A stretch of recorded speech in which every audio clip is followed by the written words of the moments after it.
नमस्कार, मैं पीहू और आप देख रहे हैं लोकमत राजस्थान।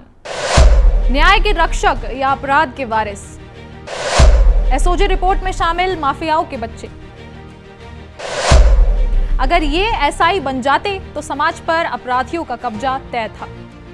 राजस्थान की सबसे बड़ी भर्ती धांधली का सच आखिरकार सामने आ ही गया है। सब इंस्पेक्टर भर्ती 2021 को राजस्थान हाईकोर्ट ने रद्द कर दिया है, लेकिन इस पर एसओजी की जांच में चौंकाने वाला खुलासा हुआ है कि परीक्षा पास करने वालों में शराब माफिया, अफीम तस्कर, हत्या के आरोपी और पेपर लीक गैंग से जुड़े अपराधियों के बच्चे भी शामिल थे। जरा सोचिए, अगर ये लोग थानेदार की कुर्सी तक पहुंच जाते तो कानून के रखवाले खुद अपराध की परंपरा को आगे बढ़ाते। यह सिर्फ भर्ती का मामला नहीं, बल्कि पूरे सिस्टम की विश्वसनीयता पर सवाल खड़ा करने वाला घोटाला है, जिसके लिए प्रशासन जिम्मेदार है। जयपुर में सब इंस्पेक्टर भर्ती 2021 का पूरा सच एसओजी की जांच रिपोर्ट में सामने आ गया है, जिसने सबको ही हिलाकर रख दिया है। कोर्ट ने भर्ती को रद्द कर दिया था और यह खुलासा किया था कि जो लोग कानून की रक्षा करने का दावा करने वाले थे, वही आरोपियों के वारिस भी थे। एसओजी ने अब तक 55 ट्रेनी सब इंस्पेक्टर और 123 नकल माफियाओं को गिरफ्तार किया है।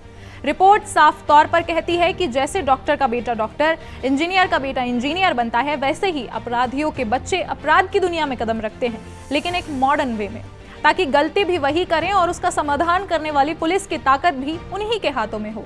जांच में सामने आया कि कुख्यात हिस्ट्री शीटर श्रवण बब्बल की बेटी चंचल बिश्नोई परीक्षा पास कर चुकी थी।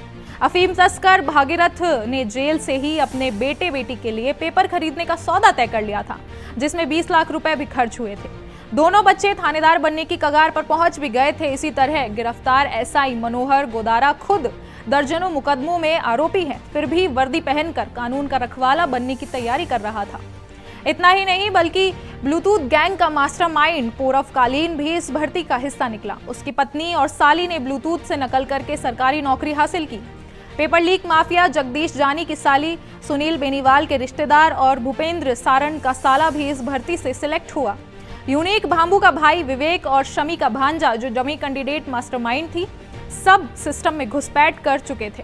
अगर ये भर्ती रद्द नहीं होती तो राजस्थान पुलिस अपराधियों की अगली पीढ़ी के कब्जे में आ जाती। पीड़ितों को न्याय दिलवाने वाली कुर्सियां उन्हीं के हाथों में चली जाती, जिनसे समाज पहले ही त्रस्त है। एसओजी का कहना है कि कार्यवाही अभी अधूरी है और पेपर माफियाओं के नेटवर्क को पूरी तरह उजागर किया जाएगा। अब यह केस केवल एसआई भर्ती तक सीमित नहीं, बल्कि अन्य प्रतियोगी परीक्षाओं में भी अपराधी गिरोह की साजिशों पर रोशनी डालता है। अब सबसे बड़ा सवाल यह है कि ऐसे नेटवर्क को जड़ से खत्म करने के लिए सरकार और एजेंसियां कितनी सख्त कार्यवाही करेगी। इस पर अपने विचार हमें जरूर बताएं और ऐसी राजनीतिक खबरों और अपडेट्स के लिए देखते रहें लोकमत राजस्थान।